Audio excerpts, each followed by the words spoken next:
Punish your front lines, be able to diversify, go into the back lines as well. Cool places to attack each comp. Hey man, they're gonna go in for the dive. They want to play their game, both of them, right? FNOP want to go aggressive, TLID want to go aggressive. It's a brawl. It's going to be a brawl out here again, a best of 7, and we're starting it up with game number 1. Axiata Arena is ready for this bout, and both these teams have fought through the gauntlet to lead up to this.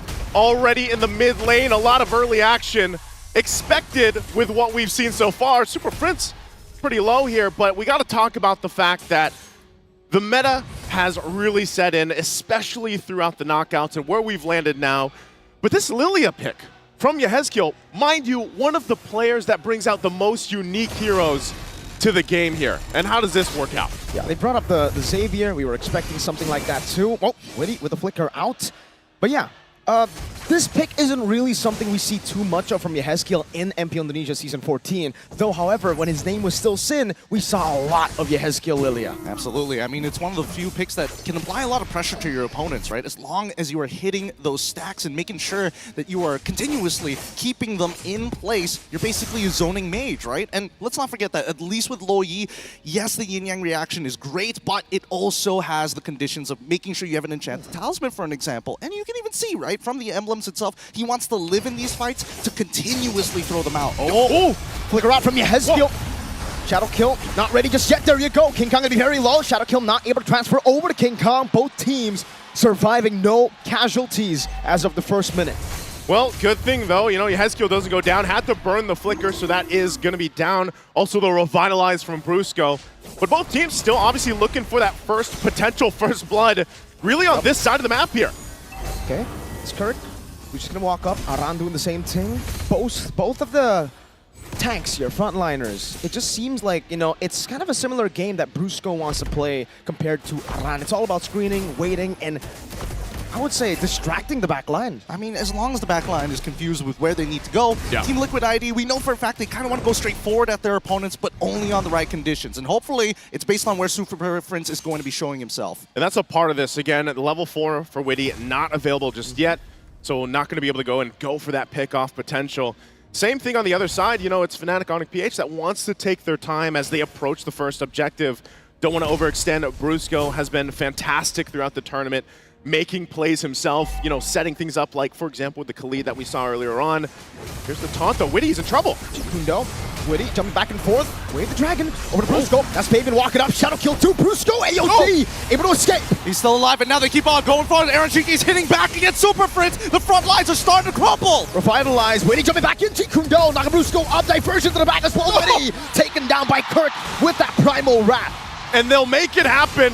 First blood still going, though. Yep, oh, Brusco. Oh, he's alive, right? They're all good. They're all good. All right. First blood goes through as expected. We weren't hoping for this game to be extremely bloody. It's still a marathon. It's not a race. Aran will be trying to zone them away. Queller comes in from King Kong. Fabian on Aran gonna go for the stun. Kirk with the onward, and that's the kill with a Soul Sever. 2 kills for the neutral objective. Fabian.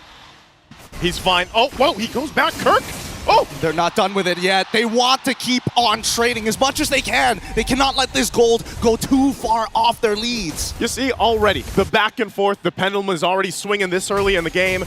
And that's what you want to do. If you're TLID, you want to go in for those pickoffs. You utilize the fact that you're so mobile on this Hayabusa for Fabian. He does pick up a Hunter Strike already, too. Black Shoes already used from Yehezkiel. Yeah, that was a lot of damage, man. Diversion. Don't know if they spot it. Yehezkiel spots it. Oh, no one takes it. Just a bit of vision, utility here and there for FNOP. Great call. But so far, you can tell that both teams are trying to determine where the battle lines are, right? Respect the borders. The river has been such a dangerous place already in the first 4 minutes of the game, and only very small advantages have been created. So far, King Kong, a single level ahead of Fabian for now, and things could start snowballing out of control, because even Kirk has a lead on Iran. He has a lead right now, still kind of checking out the area here too, locking in the buffs before this next objective does come up. But so far, so good. Even for Fnatic Onyx, PH, Kirk could be in trouble. Pops the Primal Wrath, might get run down. No flicker. Fabian with the quad shadow, able to connect onto Kirk. He is all isolated.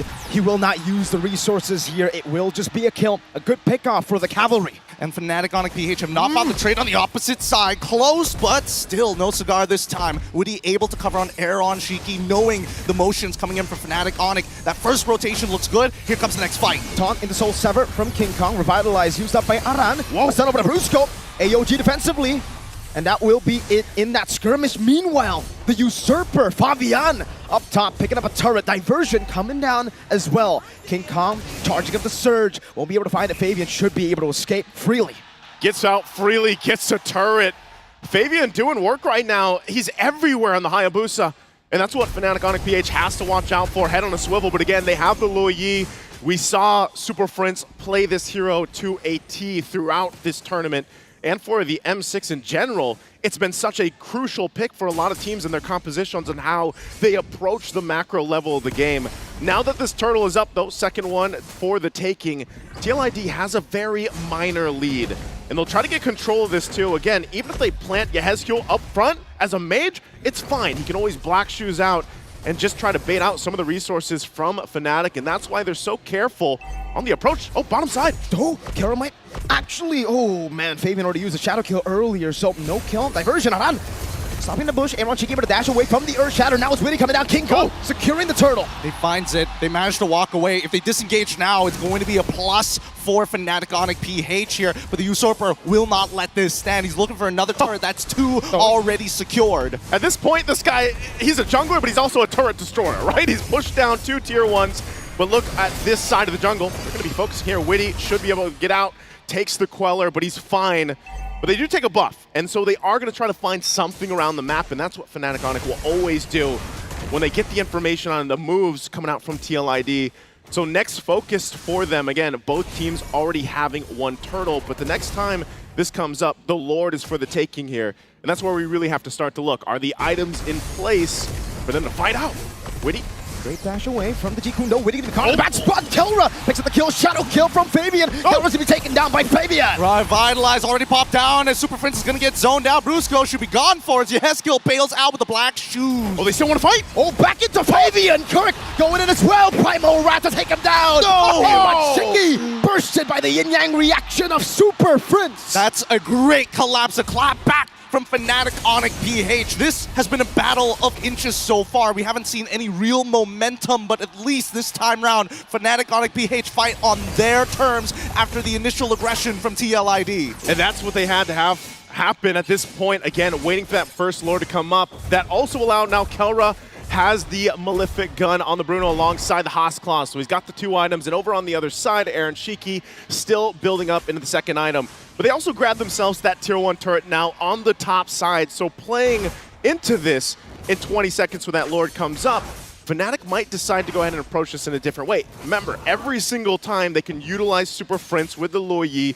show up at an off angle, and surprise TLID. All right, so we're seeing a different approach to the Granger here in the Grand Finals. Aaron Shiki going for the safer approach. Usually we see Skypiercer item 2, Diversion. Fabian's gonna be careful here. They spot him. Action, no, the taunt as well. No, Fabian gets away from the taunt, gets out of the worldy. Or just the last shot, actually. Not even worldy committed by Kelra. But now the Lord, they've lost position on it, right? With Fabian so low, I don't think he can contest for this. Let's see how TLID is going to handle as they drop the Glorious Pathway. Glorious Pathway down as well. King Kong able to burst it down with the Soul Sever. Witty jumping in with the Jikundo and the Dragon. And then continue forward. Aaron Shiki holding his ground. They're looking for a fight. No! Fabian fights one. Kelra takes down another. And now without any purifies, Kelra walks forward, finds it. Kirk takes it. Aaron Shiki is down. And that is going to be a full wipeout here for Fnatic Onic PH. The gold standard! Kelra making his mark on the world stage in the Grand Finals. A wipeout, and now he's just balling down these turrets. He saw Fabian take the turrets, he takes the team and the mid turret, tier 2. Taking a look at the Insta replay brought to us by Kadia. This setup was so good, and it looked like Team Liquid had an idea on how they could win this team fight. But the biggest problem, look at the positioning for Kelra. Untouched, just able to move and groove and slide around and pick up the kills. and clean things up. I think that TLID, even though they had an idea in terms of execution, could not find it just yet, right? Oh no, Witty, he's Man, Kilra! This is the burst! Aaron shaking him become AOG. Aaron shaking him falling to Brusco. Diversion to the back. And Brusco, he doesn't mind with Kirk and Super Prince already holding on. Yehezkiel making sure those minions are down. They can't get out of this just yet. Kelra is unstoppable and is going for more as well. Kelra gets a double. Into the slide, he went. The toss up, the slide, it's all on point. Talking about chemistry, the Super family well connected there, making sure that the onward and the slide tackle are perfectly in combination, and they get to walk out for free despite being in the base with holy shields. And this is why it's just so infuriating. It's so annoying to go up against Fnatic Onyx Philippines. For the few 6 minutes we saw, we were like, all right, they were matching King Khan, they were matching Kirk, but then Kelra shows up. It's a tough game. It's a really, really tough game here. Based on the items, you can see the respect coming out from both sides, all right? Aaron Shiki currently at 2 items with Hunter Strike and the BOD. He's not going for Sky Piercer this time around, but even Favian, right? He's not going for Sky Piercer either. He wants instant power. He hasn't gotten the War Axe just yet, but decided to finish the Malefic Roar first. There it is, locking that in. And this is the difficult part of it, because if we have to look at and break this down, Team Liquid ID, they just had a landslide gold deficit now. You can see it, right? They're feeling pretty good. The lightning emotes are out, the charge is up. But for Team Liquid ID, they kind of relying on Witty. But the problem is, he prioritized Magic Resist. But the Kelra's the problem right now. A couple shots alone brings Witty down, even Aran on the high-lows. So now this is where they go ahead and continue to put the pressure, take the buffs, take whatever they want. And it's up to Team Liquid ID and Witty and Aran to figure out how do we deal with this. I mean, right now, the next item, Power Spike, that we can see, Winds of Nature, already purchased by Kelra. He doesn't mind to go for those 1v1s, either against Favian or even from Aaron Shiki. But at this point, I think that TLID will have to just sacrifice another inhibitor. This next fight is going to make it or break it for them. And Yehezkiel just can't get close. The fact of the matter is, Kelra already has the Malefic gun, so he's going to be outranging the glooms coming down from Yehezkiel. And if he needs to dish out a bit more damage to get the kill, he's going to have to sacrifice the black shoes, maybe even the flicker. And I don't know, man. I don't see Lilia as an execute hero. I mean, Lilia is supposed to be designed against Brutsko, maybe even Kirk, sometimes even King Kong if he's already dashed into the middle of the fight, right? He needs Aaron Shiki to kind of slow them down so he can make sure he hits every single one of his abilities. But for now, Fnatic Onyx, they understand that they've got better team fighting overall based on the number of fights that they've had around the river. And Aran will go ahead and give the information that Fnatic Onyx PH will go ahead and start up with the Lord here. They're pretty scattered across the map, so they might just be making the call, you know what, give up the Lord, give it to them, and get ready for a base defense because they got a lot of catching up to do. They're down 8,000 gold. The good thing is they hold on to the base turrets earlier on, but now that this Lord is getting ready to siege in, and what we've seen so far from the team fighting capabilities of this lineup from Fnatic Onyx PH, Team Liquid ID is going to have to pull some type of a miracle already. Diversion, just trying to spot things out. Aran is there alongside Favian. Wants to go ahead and grab his purple buff before this fight, before this defense that they need to pull off. But they're just shoved off of it again. So they have no choice but to go ahead and get prepped and ready for that Lord crashing down on the bottom side, managing the waves. The flares will go out, giving them the information at this point. And so now, Fnatic Onyx PH, are they going to press the situation, dive into the base, over the walls as the Lord charges in? Wouldn't be too bad of an idea if they do so, right? As long as Kelra has the space, he can do whatever he wants to, and even sidestepping the Death Sonata shots just to make sure TLID gives him respect. Look at that, Malefic gun. That's what it gets you. You can hit the turret from so far away. It's a mortar. Slowly but surely just catapulting his way into the base turret. 2 base turrets gone just like that. They're blitzing the base of Liquid. Are they going to go for a third here? Oh, yeah. That's the Dragon. Over to Kirk. Kirk can be caught. Aaron Shiki unable to dish out enough damage. Aran gets demolished. Obliterated in front. And with... that's tough. Aran is gone. Diversion. Oh my god, almost a fadeaway! Yehezkiel is quelled! And Brusco goes in for the AOG. 2 members down. Literally vaporized at this point, now going for the endgame scenario. They just don't have the items to hold on! Kelra's just focused. FNOP claim game 1 in a dominant fashion. Dominant game number 1. 7-1-5 for the gold standard Kelra, but man, the entire lineup shined in their own way through this. And for Team Liquid Indonesia, a lot to go ahead and calculate from here. Again,